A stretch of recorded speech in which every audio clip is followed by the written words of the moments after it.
Welcome to Cosmic Comics, Games and Collectibles, your den of geekism. We carry comics old and new, magazines, toys, games like Pokemon, Magic, D&D. Want Godzilla, Ultraman, Star Trek, Ninja Turtles, Funko Pops? You'll find it all here. Shop our Cosmic Sound Room and pick up a record or two. Enjoy our Comic Coffee Lounge with a cup of Sasquatch coffee while geeking out over a super cool movie on our big screen. Cosmic Comic, Games and Collectibles. Superman loves us, and so will you.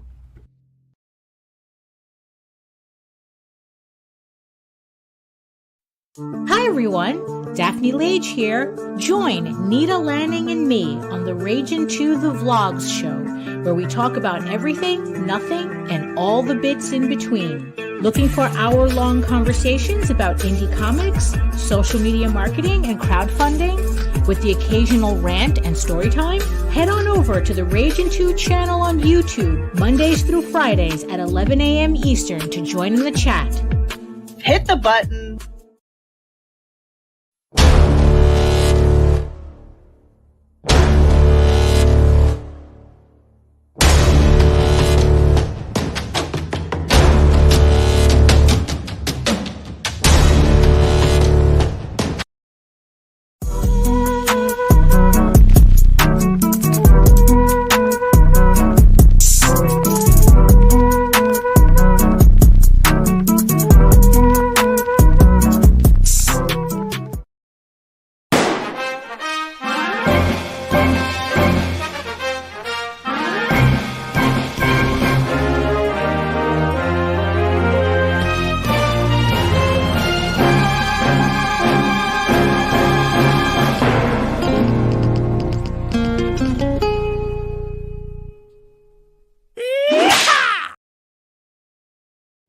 Ed Gein, Demon Hunter, on Indiegogo. After a deranged demon escapes the bowels of hell, Satan is forced to send a damned soul back to Earth as a demon hunter.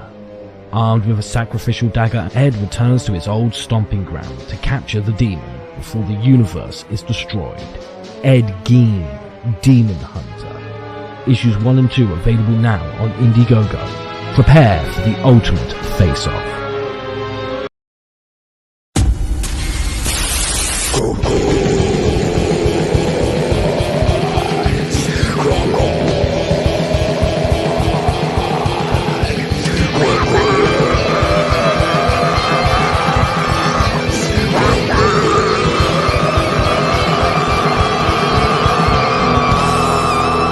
Come get some.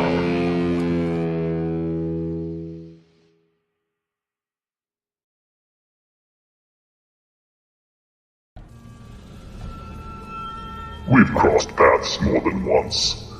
I've whispered in your ear, shown you harmless little temptations. I am unknowable, yet you know me intimately. But you can always know me better. Collected here are 20 twisted tales that will thrill, chill, incite, and delight you from some of the most imaginative minds your species has to offer. This exclusive Indiegogo printing of The Devil You Know Better will be limited and numbered, with signatures from Mike Barron and Hart D. Fisher. Stretch goals achieved for this campaign will add interior chapter illustrations by Stefano Cardacelli. The Devil You Know Better. Back it on Indiegogo today, while you still can.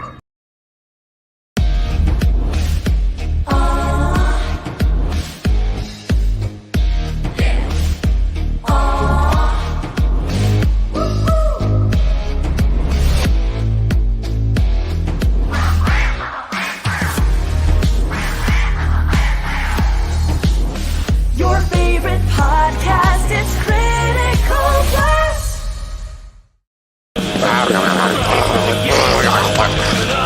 Welcome back back to Bad Bug Media in the Morning, your in-flight Bifrost entertainment broadcast, bringing you all your interdimensional entertainment news. I'm Jelly Jogenheim Gumbo, the frost giant that went through the Bifrost and came out the other side like a big old bowl of soup. Big news coming out of the realms of rock today. Banned from Asgard, cast out by Odin himself with the power of Mjolnir, blacklisted as Guardian rockers Ragnarok are climbing the charts after frying a front row of pathetic Midgardians during a recent performance of their new single Bifrost Bop. How's that for shock value, folks? And if that wasn't enough, the boys are poised for a comeback tour after Odin's smoking hot wife Freya took a break from selling out ceiling posters to save the galaxy from an invading darkness known as the Great Bummer. Turns out evil is consuming the land, and the only thing keeping it at bay is Ragnarok's classic thrash tunes. The gods of second chances are working overtime, and we just can't get enough of it. Make sure you check your schedules and buy your Ragnarok tickets today. Our very existence depends on it. I'm Jolly Gumbo, and this has been Bad Bug Media in the Morning, and you are listening to Ragnarok.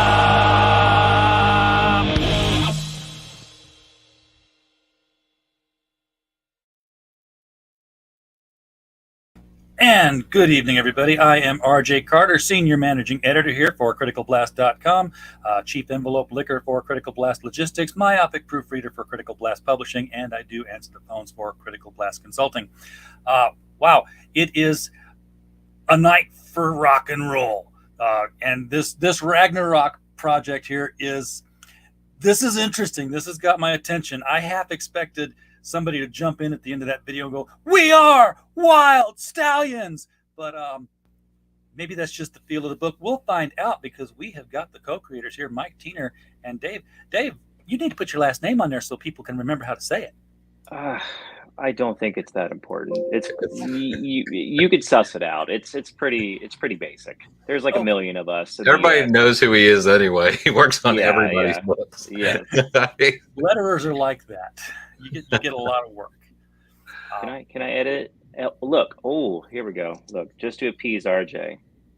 Look at that. Hey, that was quick. Yeah, I didn't know you could do that. Yeah, I didn't really either. I just figured you it out. Can change it on the fly to whatever you want it to be. Oh, gosh. Can Mike change mine? Because I don't want that to be allowed. No, he can't change yours. Okay, good. Okay, I was because he was just trying to figure out how to do it. Wow, just like that. I'm your daddy. Okay, let me put it back. Sorry, I'm going to stop messing with it. Yeah. Mike can't do it at all. Okay. But I can. Ah! I'd never had a chance to do that or a reason to do that. Right. Well, glad we could help out. Yeah, well, I might do it in the future now for people who, in the pre-show, I see just putting their first name up there. I'm like, yeah, you know what? I'm going to have a few sips of beer, and I'm not going to remember their last name, and I'm going to look stupid, which nobody will be surprised by. But, it starts now. Ooh, what is that? That's a Bud Light what? Oh, it's a Bud Light Orange. Orange. Okay. Haven't had that. And Budweiser Bottling in St. Louis, owned by MBev, that's not in St. Louis. If you want product placement more frequently, reach out. We can help you with that. We'll be glad to talk it over with you. We've got a full chat tonight. Heroinberg has already been out there shilling the links. And, of course, probably best to mention this link early in the show rather than late when you've all left, which is, of course, the Critical Blast campaign for the hardcover, signed, numbered edition of The Devil You Know Better. This is not going to go in demand. This is going to go 30 days, and then it's over. Whatever we print is what we print. So if you want one, that's the only way to get one. So definitely hit that one up when you get the chance. Mike Walters has stopped by to share and like, and we appreciate it. I'll go over to the mic stand after here for the day's niche news. Woody's here saying hello to everybody, and we get strangers like Metal Movies and Brewskis. No strangers been here a lot, and then we get even stranger with Alan popping in. Hey, Alan, good to talk with you earlier today. Appreciate it. Wow, El Crudo's here. Haven't seen you in a while, my brother. Glad to see you up and around. And what this tells me is that it's not me, it's you. because I'm here every night and they don't come, but you guys are here every once in a while, and the entire cast just starts to show up. Wow. So Okay. that's a good thing. People are reading your book, man. It's the watermelon shirt. That's all it is. We should have coordinated before this. I'm sure you have a fruity shirt laying around. Is that from the Dave, Dark I understand that Ragnarok is sort of your baby. You came up with the idea and passed it around, and what were you smoking? Not a bit. That's not my forte. I leave that to others. No, it was just one of those things where, like, I'm one of those people that I know that if I don't have someone else help me with something, it's not going to exist in the world. And fortunately, Mike was foolish enough to join me on this epic quest, and here we are. It's an excellent adventure, dude. see, that's the thing I'm feeling out of the whole thing. Yeah. Is there a lot of Bill and Ted vibe to this? Yeah, I think it's a Dave and Mike vibe, really. I mean, like, this is how we talk and how we behave whenever we're in our private communication. So, like, when Dave told me the idea, I was sold on it right away. I mean, when he first brought it up to me, I thought it was a great idea, and honestly, it went through a lot of different versions, but. And we had several edits. I know Dave knows all about those edits. You know, he would let all about the edits. And then I'd come back and be like, "Hey, what if we adjust this line or play around with this line and stuff?" So the dialogue was really the most fun, you know, in this one. I think there's 1,000 ways you could have went with the book. I like the direction that we chose, but we had a lot of fun coming up with the dialogue because it just. Felt very close to the Bill and Ted's Excellent Adventure kind of vibe. Wayne's World, Airheads, if anybody remembers that movie. That movie's awesome. I could go on and on. You know Scott remembers Airheads. Yeah. So for the folks in the chat, what is the elevator pitch of Ragnarok? And it's not rock, it's rock. Rock. You got to emphasize that part. Dave, do you want me to do this? I always do. You're far more eloquent. All right. So Ragnarok is about a band based in Asgard that is banished because their music sucks. They're deemed unworthy.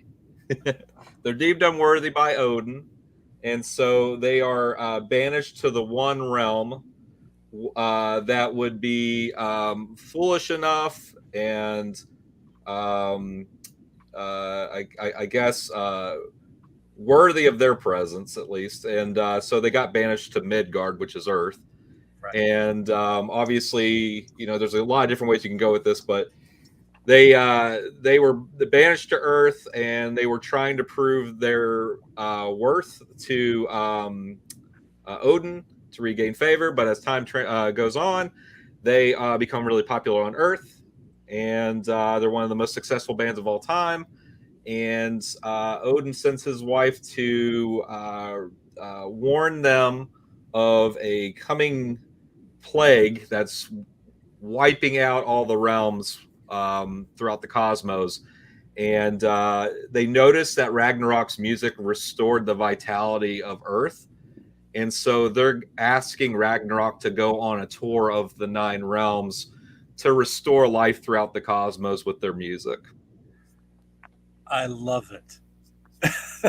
So Dave, who are the members of Ragnarok? Are they any of the Asgardians we would know by name, or are they just some guys?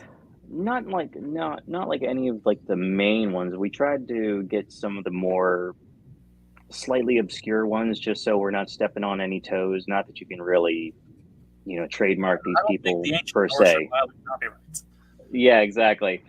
We have Fenrir and Jormungandr and I'll you know, Mayor. Yes, thank you. I'm having a brain lesion. Ostigrimen, or however you say that. I like these names. Yeah. Dave typed them out, but I don't think he knew how to say them because I know I did. No, I really didn't. So we just call him Fozzie. It's easier. Yeah, that's the thing with Norse names. That's why we have Thor, because 4 letters, easy phonetics.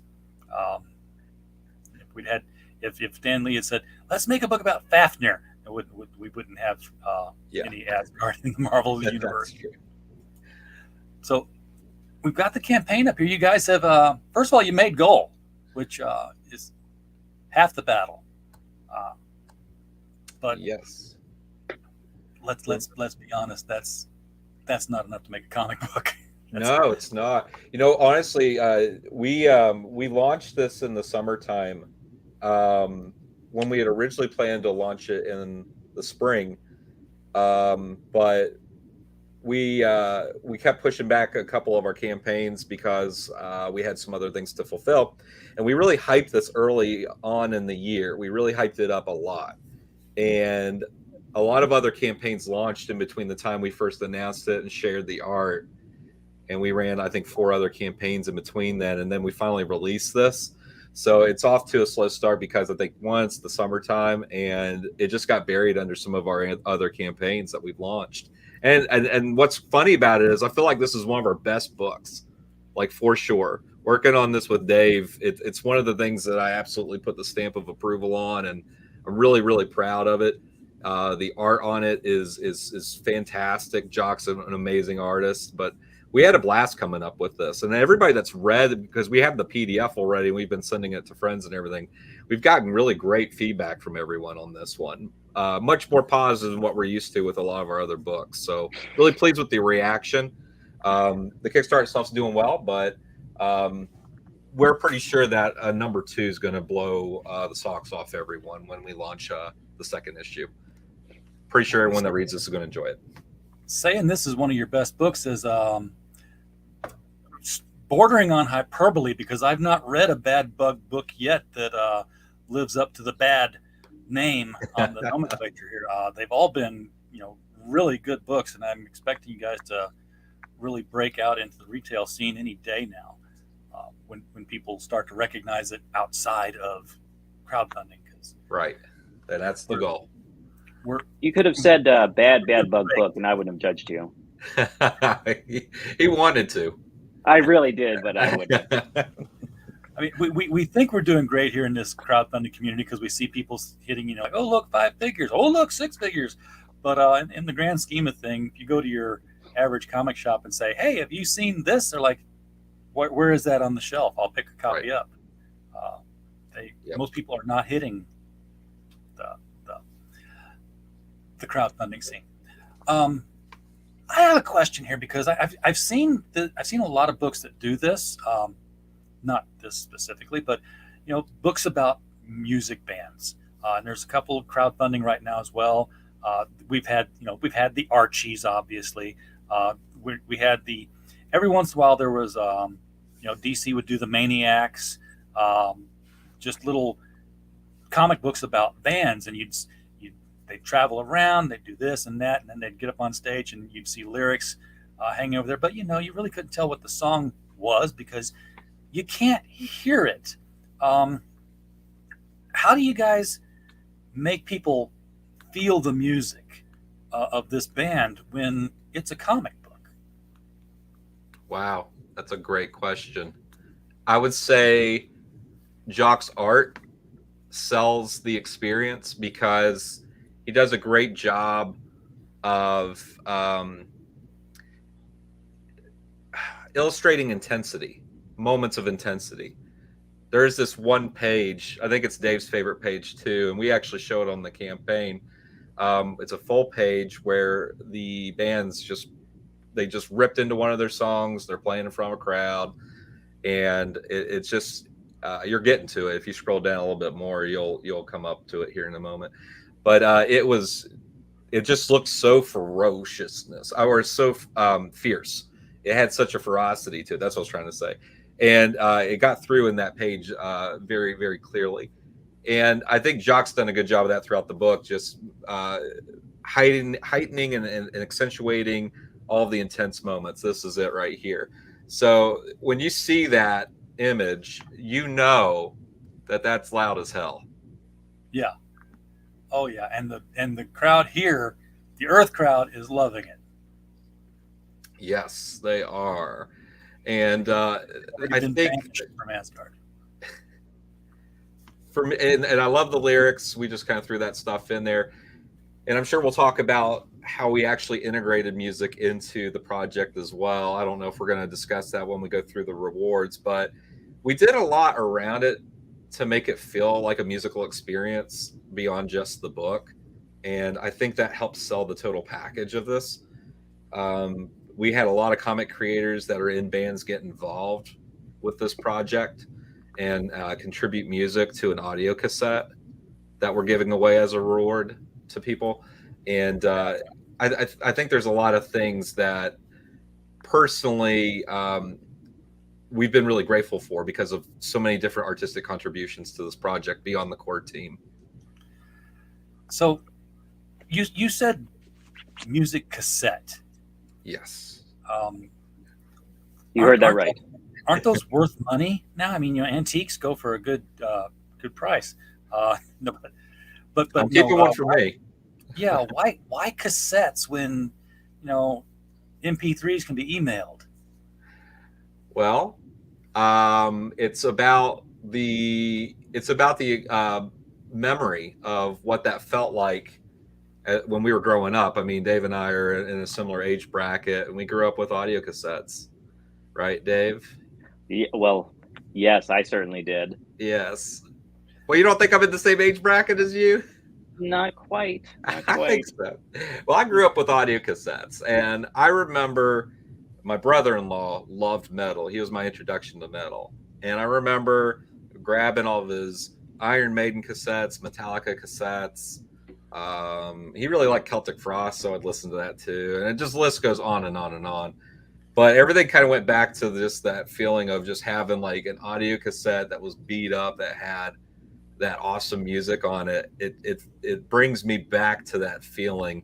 I think that was why we kind of talked about doing the audio cassettes, because it just has this nostalgic feeling behind it, and then a timelessness. We're not really a timelessness, but something that's gonna people are gonna hold it in high regard because it is a dead media format that we brought back for a modern campaign, and I think that's what I still got a number 2 cassette rewinder here.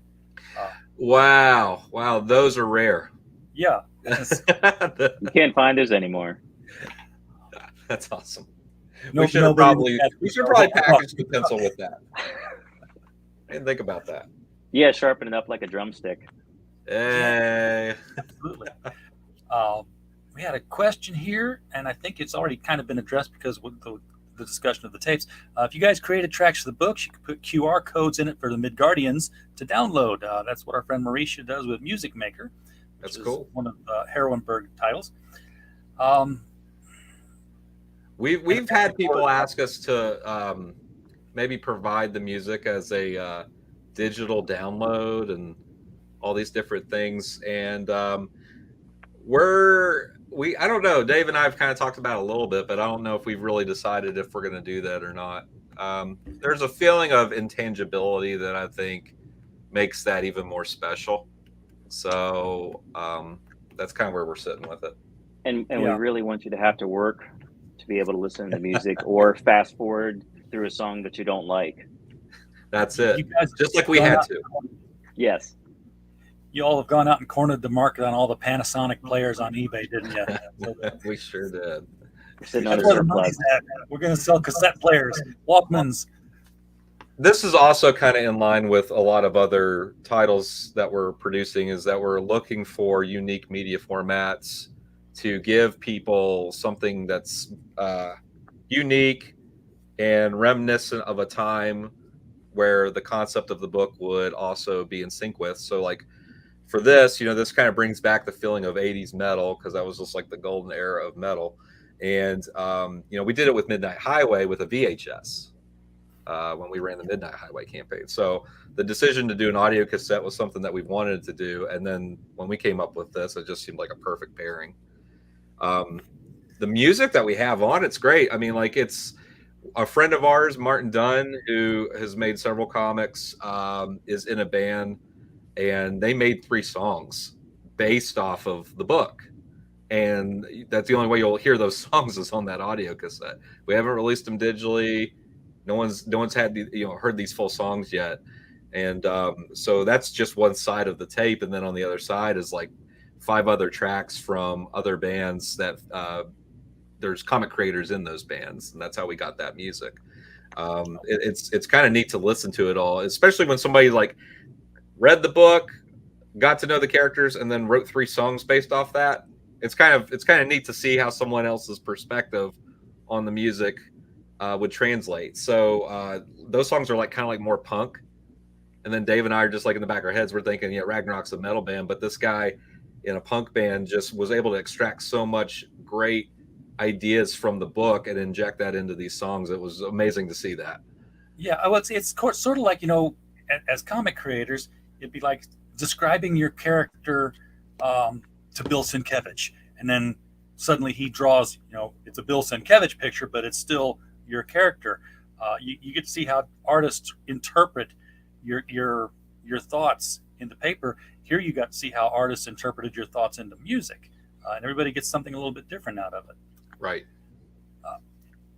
How did you make? I mean, okay, I was an '80s kid. I know how to make a cassette. I have more mixtapes than you can count. But today, to make a tape, did you have to contact some company and say, "Hey, we need to record cassette tapes," and they said, "You want what?" So fortunately, the same company that we went through to create the VHS tapes, I had to make the VHS content on the tapes at home. And I'm going to be doing the same thing with Ragnarok. We bought all the materials from a site that specializes in producing dead media formats. So they have a lot of blank VHS tapes, blank audio cassettes, and I'm going to be able to actually take some programs that I have and move all of those files onto the audio cassette myself. So these are handmade in a way. The best way to describe that is these are all handmade and individualized. And if I was feeling myself, I might inject some weird messages into each audio cassette that's unique to each tape. Who knows? Backwards. You got to do them backwards. Yeah, you play it backwards, and then you can hear just like some of your ads that I saw at the beginning of the show today. We could probably get some satanic voices in there and really bring the experience to life, right? True metal will understand. That's me doing that voiceover, by the way, on that The Devil You Know Better. You did great. It's all software. But so you've got software that's taking stuff off the computer and putting it onto cassette tape. Yeah. Does that go in reverse? Does that go in reverse? Yeah, because I've been doing this a long time. Yeah. And I was doing it back in the day before live streams, when I have to call people on the corded phone and then run a microphone into the cord and out to a cassette tape and record the conversations.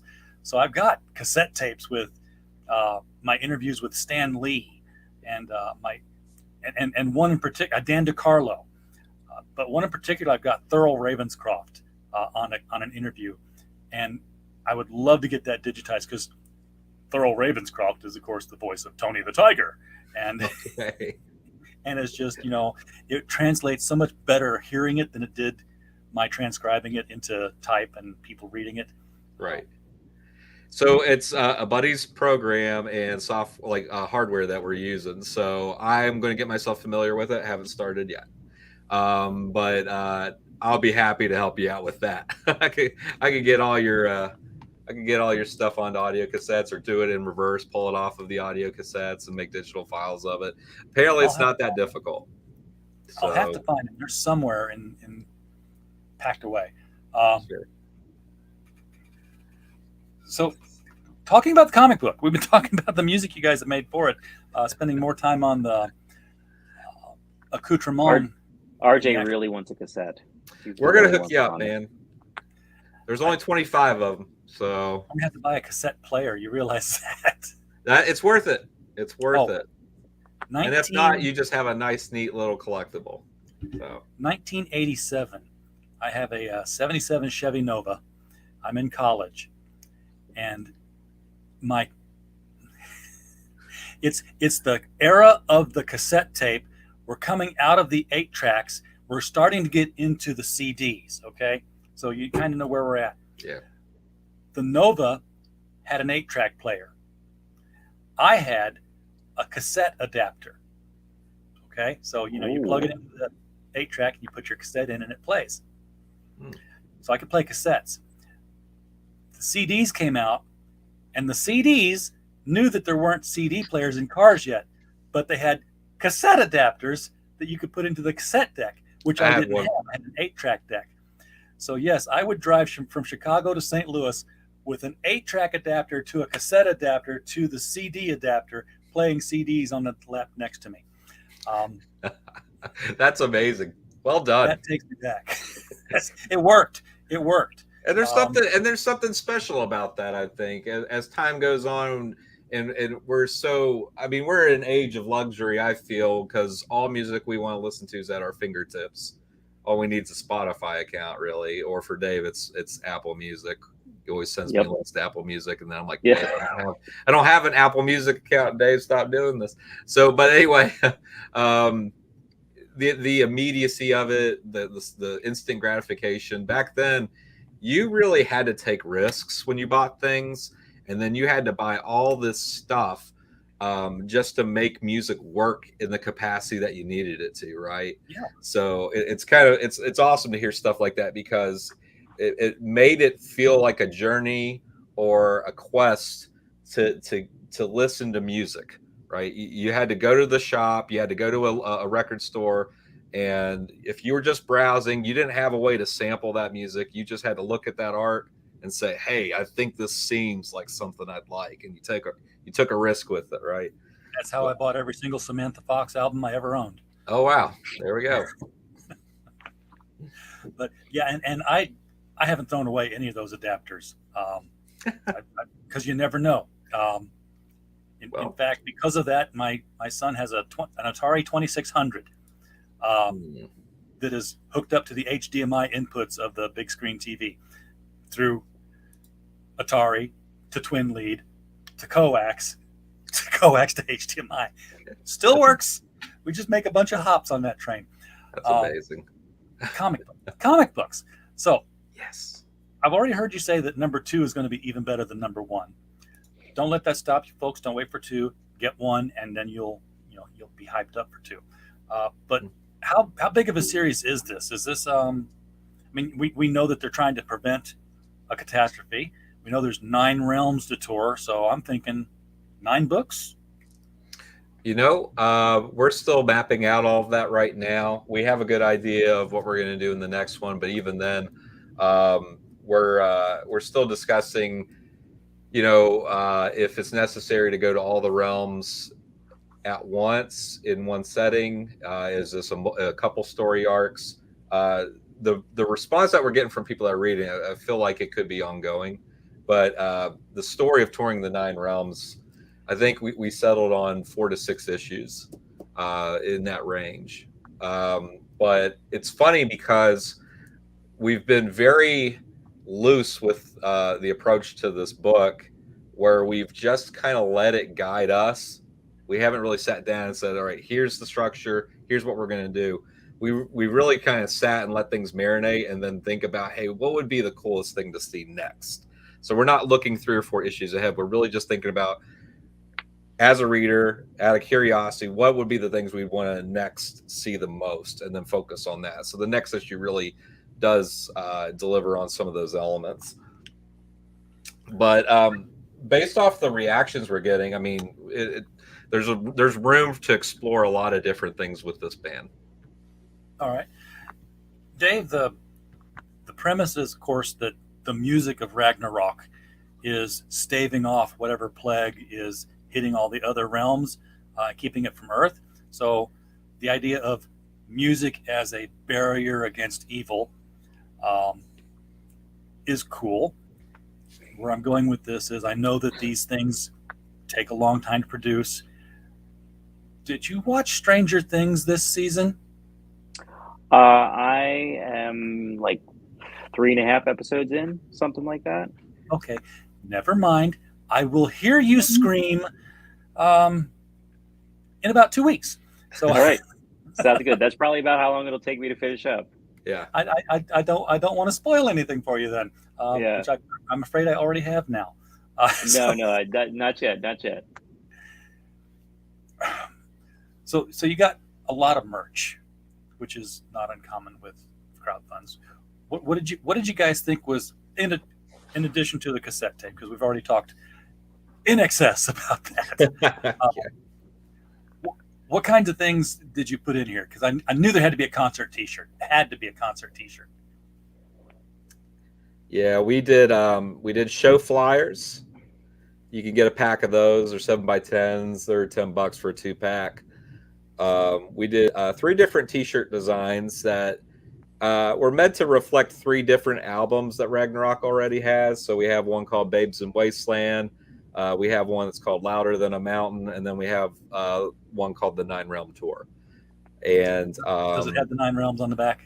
Oh, I wish it did. It's not too late to add it. A great idea. Remember, we always go to you for the ideas for rewards, by the way. Like we're getting to you too late, though. That's the problem. We're already launching these I know. campaigns. I made Alan spend a bunch of money today. Okay. Good. But yeah, all the tour concert shirts I always had on the back of it, the where cities. You went. Yeah. It makes sense. It's not too late to add that kind of stuff, though. We haven't produced the T-shirts yet, so there's a good chance we could throw some stuff on the back. That's a great idea. And now that I've seen the cassette, I'm talking about the cassette again. You guys are actually labeling this thing. This looks like you bought it from Sony. That's the idea. We wanted it to be something that fit right in. Wouldn't skip a beat. Yeah, I mean, crowdfunding. I thought, you can get some Memorex on the side of it there. Written with Sharpie on the inside tracks. And if you don't like it, you can put that little piece of tape or whatever on the bottom and then just record right over it. Yes. Yes, the man knows what the tape's for. And conversely, what to pop out the other thing for in case you wanted to write over it. Yeah. Just scroll right past the tape. Keep going, RJ. Otherwise, you're going to get us to talk about that tape again if you. I know. Let's just 7x10 cardstock flyers. Okay, so that's comic book sized. Yep. And it's a 2-pack. Those are cool looking. That's it's They're like really well done. They look like wanted posters with modern lettering on it or hard rock lettering on it. Yeah, Martin, who also made music for the audio cassette, which obviously, hey, look, we just brought the audio cassette again. But he also designed those flyers because Martin's in a band and he makes show flyers all the time for his band. So I was like, hey, this is perfect. Why don't you make a flyer for us? And he did such a good job. And we couldn't decide between the images to use on the flyer, so we just decided to make 2. And here we are. Nice. Yeah. And once you hit all your stretch goals, you can print those on metal. There you go. Metals. Well, it's just that it looks like torn edges on a black background already. So I would think it looks like those tin signs you might find at a Cracker Barrel or something. Yep, we could totally do that. That's where we're expanding to. It's an untapped market. That would be amazing. Would you like a Ragnarok poster with your Uncle Herschel's breakfast? Yes. So here's all the T-shirts. The Babes in Wasteland, typical metal risqueness with everything with fog and tendrils all in the proper places to get past the censors. Looking at the coloration on all 3 of them, really the bright colors, I'm thinking that if I keep scrolling down, I'm going to see a Ragnarok blacklight poster. Oh, we talked about so many different rewards for this, but we wanted to save things for later. That was something that we discussed. It's not in the campaign, but we've talked about that for sure. And that's probably something that'll find its way into future campaigns. Well, while you're thinking of future campaigns and you've got all that music on that cassette, stop. Let me just throw out one word for you. One word. Let's hear it. Collector's market that will draw in people who are not comic readers. Vinyl. Yes. Yep. We looked at doing vinyls. They were very expensive at the time. Yeah. It was the printers or the manufacturers that I caught up with were behind by like 6 months in production. And so it was like, well, we don't want to wait that long to get rewards out to people after the campaign's over, because we're going to run a campaign for number 2 not long from now. So we wanted to make sure that we didn't have any lingering rewards out there for backers before we jumped into the second issue's campaign. That's the only reason we kind of avoided that. And they're also kind of expensive to make. Like, that's the other thing about those. They're not cheap to produce because it's another form of dead media, but obviously popular in recent years. You have to make a certain quantity. Most of the companies that do these, they need you to have a certain minimum before they'll produce it. So you can't find the stuff at the Corner Sun record where you could just walk in with a $5 record a song for your mama and home to her on the let her play it. You could make one. They were. It was POD. Yeah. POD. Stretch goal here I really like. These are obviously the Bad Bug book add-ons. Yeah, I was going to talk about those, but like I said, we've seen them. Go get them. Yep. They're all good. Thank you. They are. I'm a bit biased for that. So this is what we're unlocking at $5,000. This is a 6x9 print by Danny Julian. She's done art on several other books of ours. This is featuring the Valkyries, who are a female punk band that are also in the book. But not real Valkyries. What's that? But not real Valkyries. Nope. Not real Valkyries. Oh, Ex-Valkyries. Okay. Ex-Valkyries. So once you leave, you're no longer really a Valkyrie. Yeah, that's it.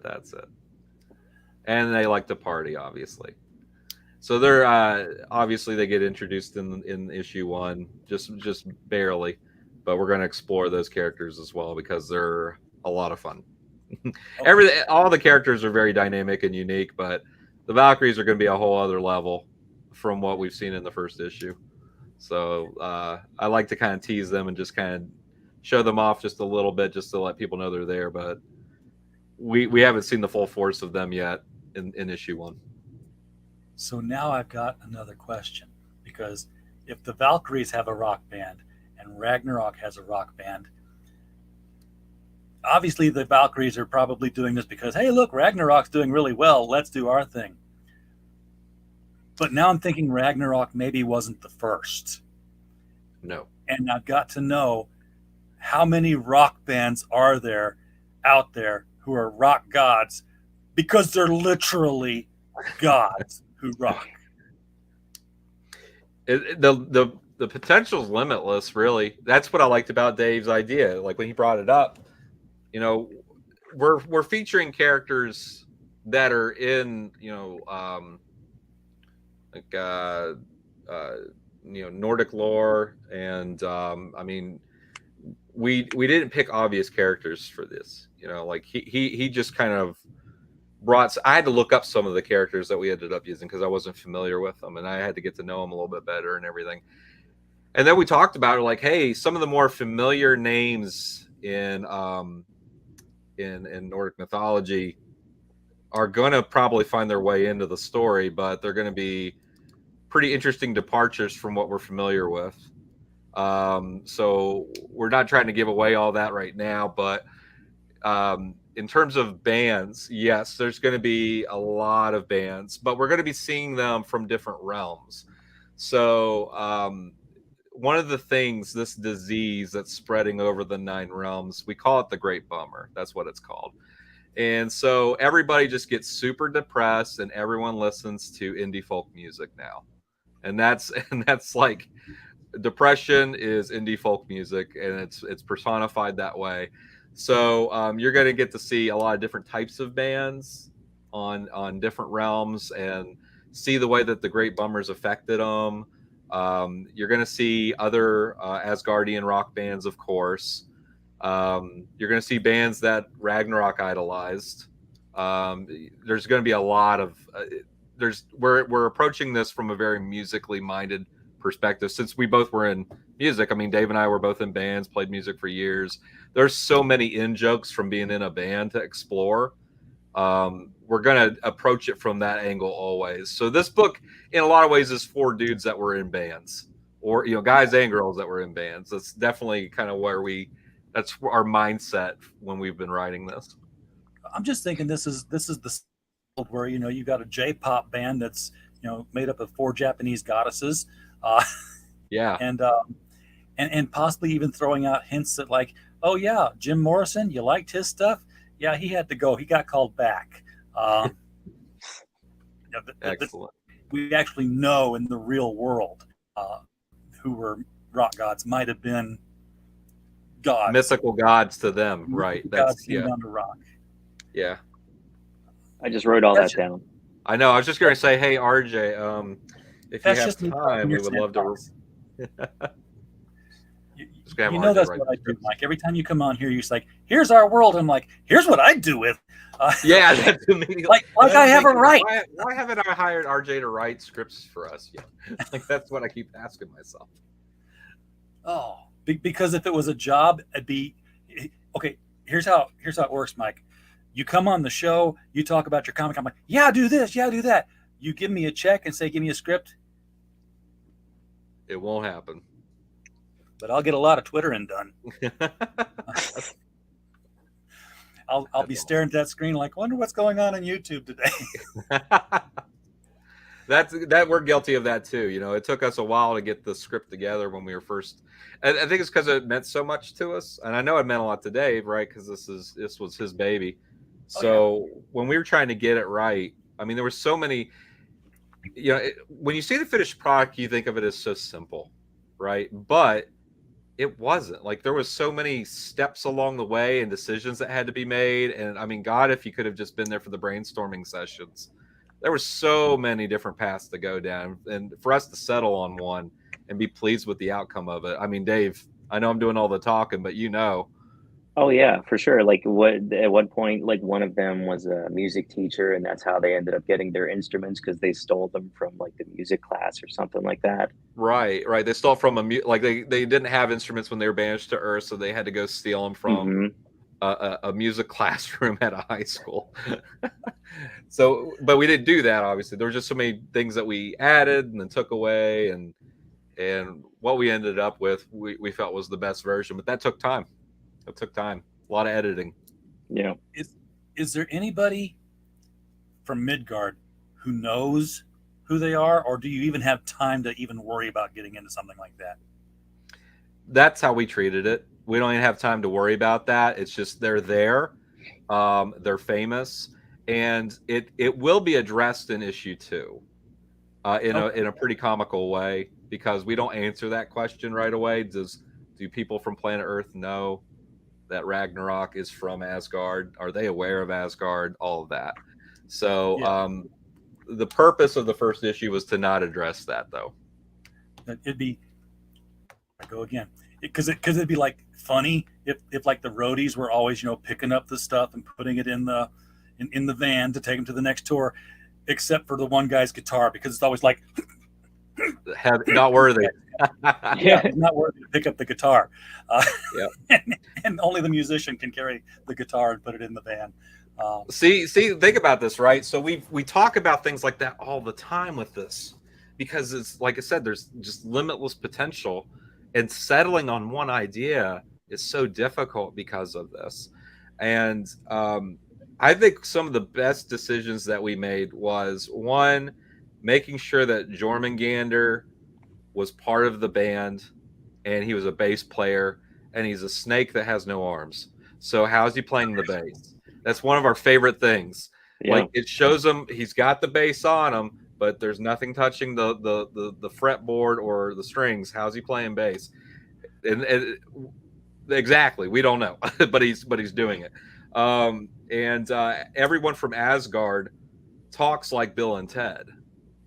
So like we're used to everyone on Asgard being very thespian and well spoken. And and no, they talk like, dude, like it's totally like surfer dudes. Like their whole dialogue is like that. So It's little things like that we settled on that we think really propel the story. It's just oddball, weird humor, I guess, that we've injected into every angle of it that's worked out.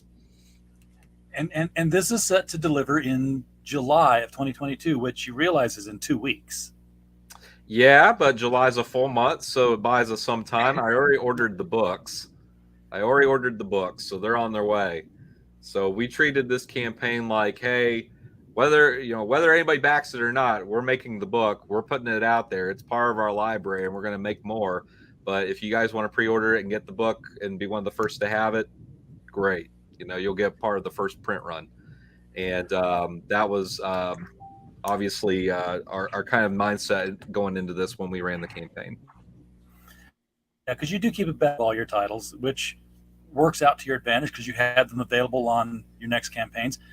MMB is getting around to ask, I was kind, which was how many issues this is going to be. Mm-hmm. And what I would say for the first story arc, it's roughly 6. And when I say roughly, there might be 7. Okay. First, which tells me the adventure, things can get heinous and bogus, or both. All those words. Have Dave and Mike seen the series Ragnarok? Teenagers in a backwater mining reincarnated as the Norse gods. Jormungandr, the world serpent. So, have you? So I'm aware of it. I didn't watch it though. It's kind of funny. I'm not really into Nordic lore, so I'm going to go ahead and give myself away for that. Now, Dave, you're kind of an enthusiast, right? Am I right? Yeah, I'm really big on, the Simonson Thor runs. The past probably 15-ish years of Thor have just been all like pretty good. Jason Aaron's run, but as RJ can already attest to, I barely have time to watch television as I am 3.5 episodes into Stranger Things. So I don't know anything about a Norwegian Ragnarok show. Not that I'm finding it, laughable that it exists, just that, I don't know anything about it. Alan says you're a sweeb. I don't know what I'm assuming. That's a new one. Do. Is that like a sweet babe? Was it? Is that not like an inside joke with you and Alan? A sweeb? Oddly enough, it is not. Oh wow! Do you think it was just a typo? Do you think you meant to that call you?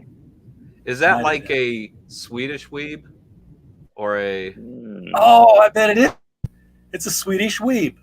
That's what you who are into Norse mythology. Oh, there you go. Yeah. Hey, look at that. Just guess. Yeah. You cracked. So hopefully that we attract the Sweeb audience with this. Yes. One. Yep. There you go. He confirms it. That would be like my roommate who's watching Vikings all the time. I'll tell you a show that I've been watching. Well, it's completed now. I think it's called Norseman, if I'm not mistaken. And Northman? It's like a Norseman. It's like a comedic. It's a comedic show. It's kind of like, the Age of the Vikings, but it's kind of done in. there are these. It's very over the top, very comical. Seems like something Taiki Waititi would have done. It has that kind of almost Flight of the Conchords type humor in it.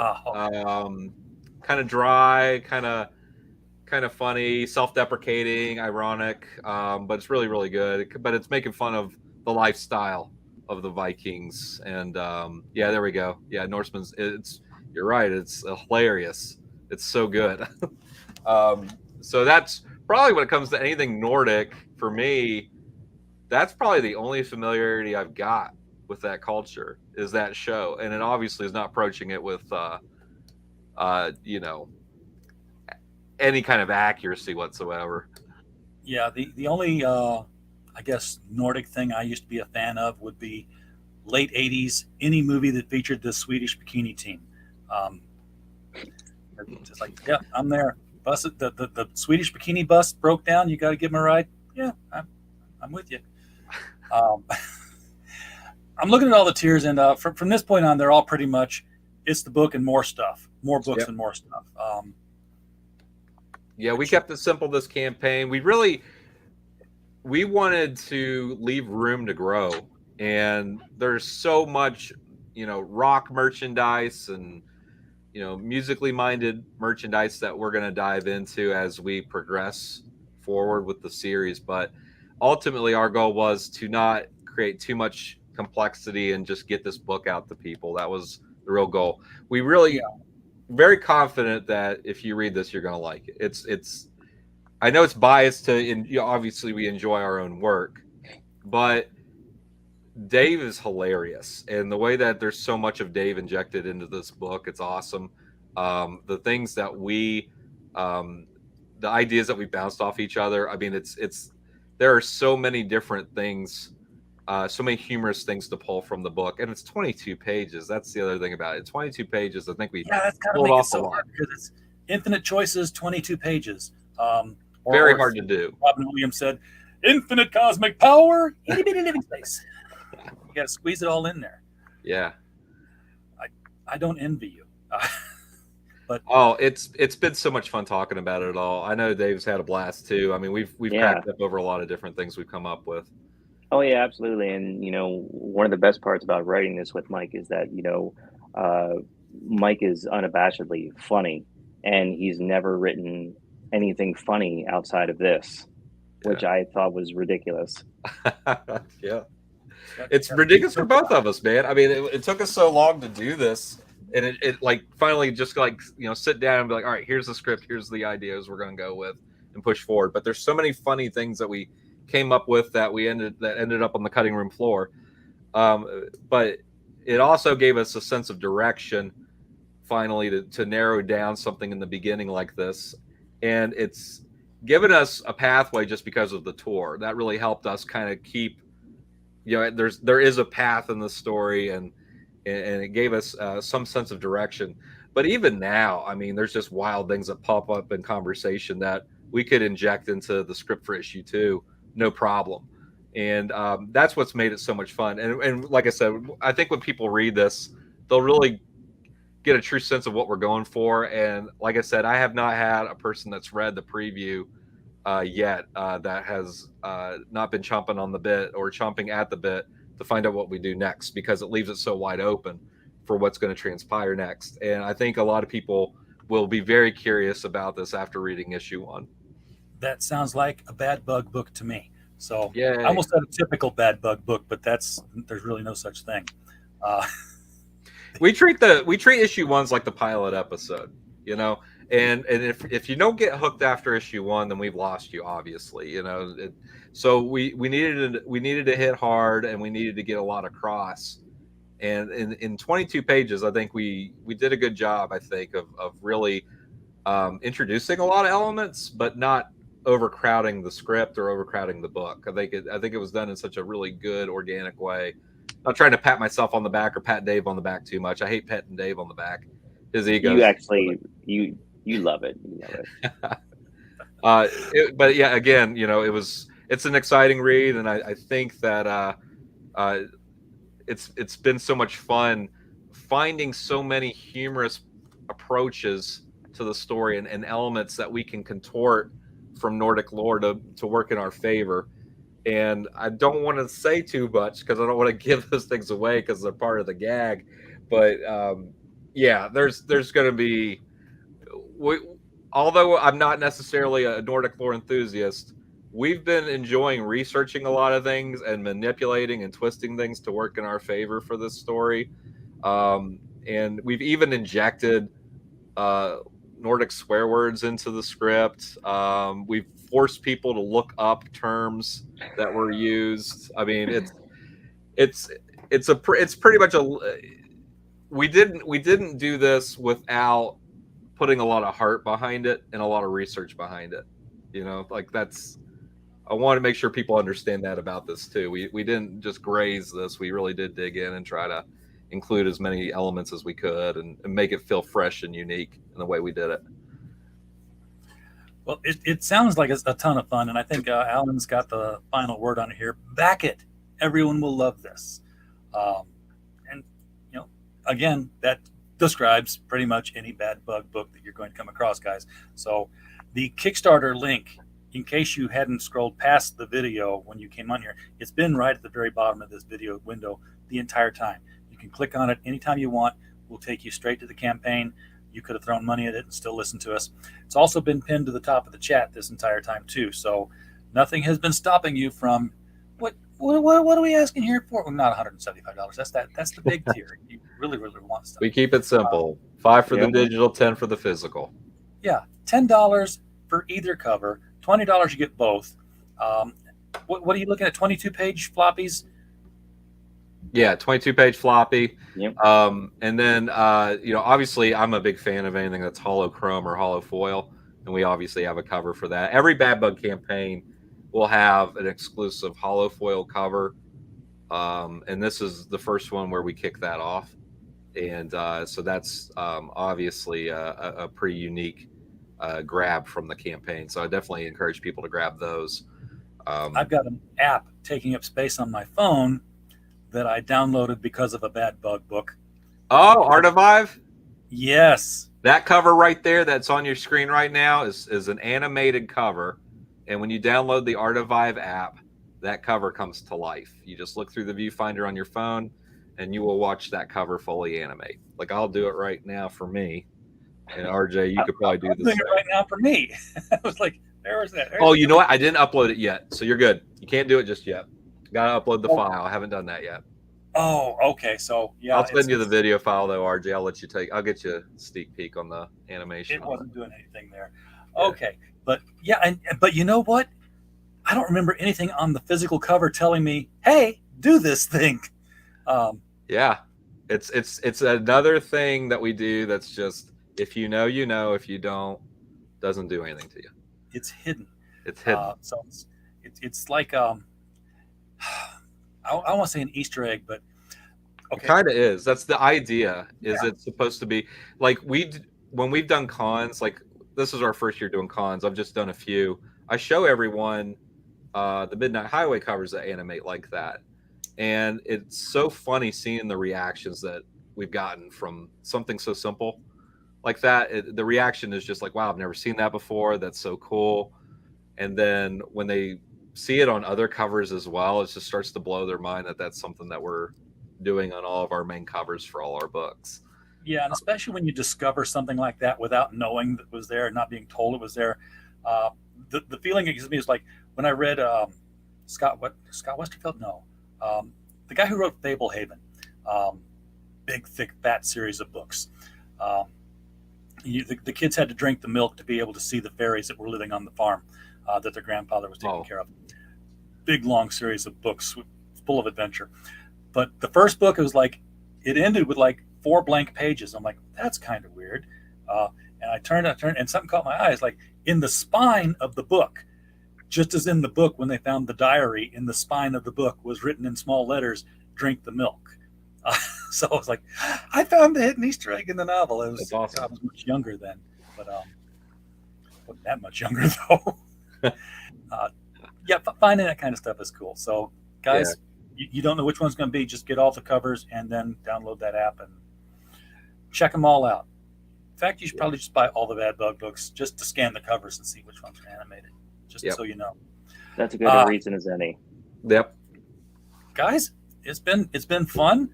As always it is whenever you guys. Brandon Mull, thank you, Heroinberg. I don't need Google. I've got Heroinberg. Great book series. It's been a fun time to sit down and Ragnarok and roll, which I believe is what Simonson titled his Ragnarok story with the Thor thing. But okay. I saved it till the end because I didn't want to be cheesy. Me. That's we live off that, so that's okay. Yeah, absolutely. So, guys, thank you so much for bringing this on the show tonight. As always, you're welcome with every single title you guys produce. We will always make space for Bad Bug and any of the books you put out there. Awesome. Folks in the chat, thank you so much for coming out tonight and supporting the show. We do not have a show without you. And as always, while you were here, we just hope you had a blast. Good night, everybody. Take care.